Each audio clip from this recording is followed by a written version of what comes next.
Hello to everyone in TV land. This is Focus on Liberia online television, and you are listening to the Focus on Liberia Daily News with Gwendolyn Dorado. I bring you the headlines. NAFA employees distance themselves from purported Workers Association threats. UN exerts lawmakers commit to tackling maternal mortality.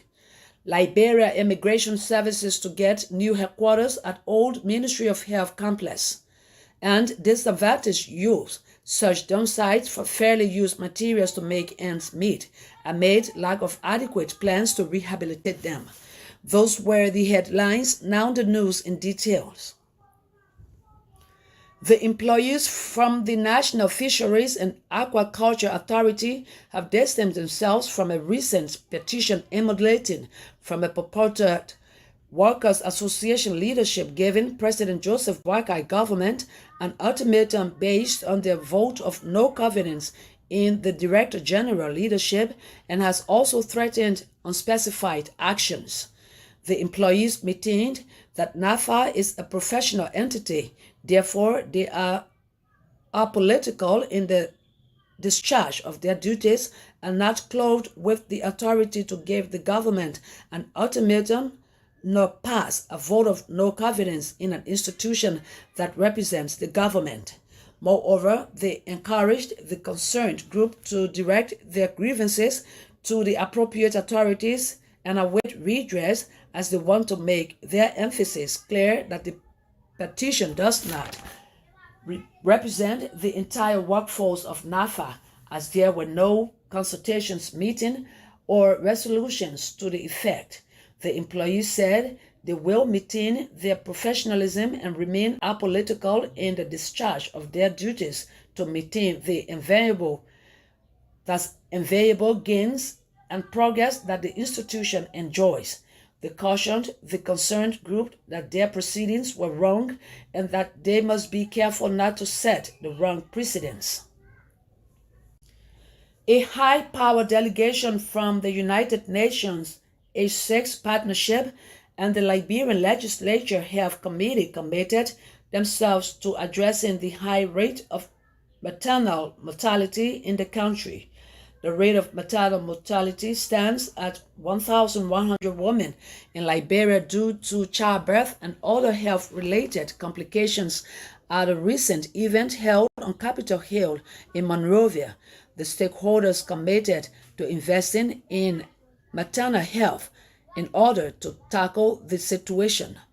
Dr. Anshu Banerjee, Director of the Department of Maternal, Newborn, Child and Adolescent Health and Aging at WHO and Assistant Director General in the Division of Universal Health Coverage and Life Course, highlighted the key findings during the last 2 weeks of working with the Ministry of Health and other partners at the workshop, which aimed to identify where policies and lawmakers can support the reduction of maternal and child mortality.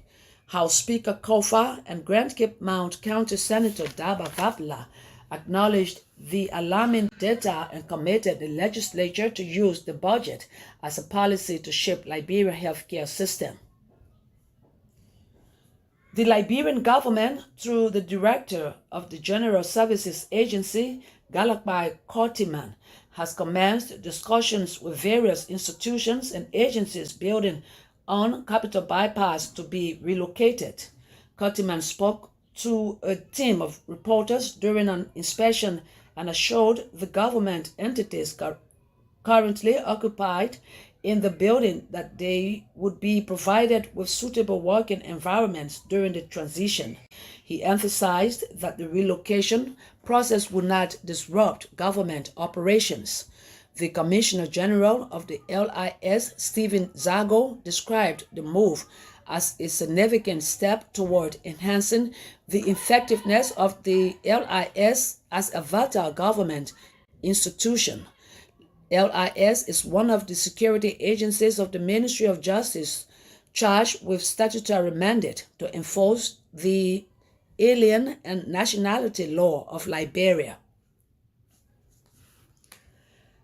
Score of disadvantaged Liberian youth are salvaging dump sites for survival in post-conflict Liberia due to the lack of plans and current government to rehabilitate and reintegrate them into the society.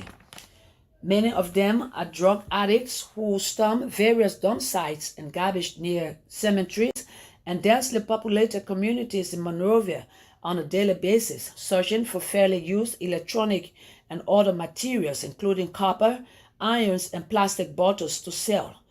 Speaking in an interview with reporters recently, the spokesperson of disadvantaged youth, or ZOGO as they are called in Liberia, at the famous panel building on Broad Street in Monrovia, ACA January disclosed that they are engaged into retrieving the fairly used materials from dump sites due to the failure of government to put in place programs to remove them from the streets.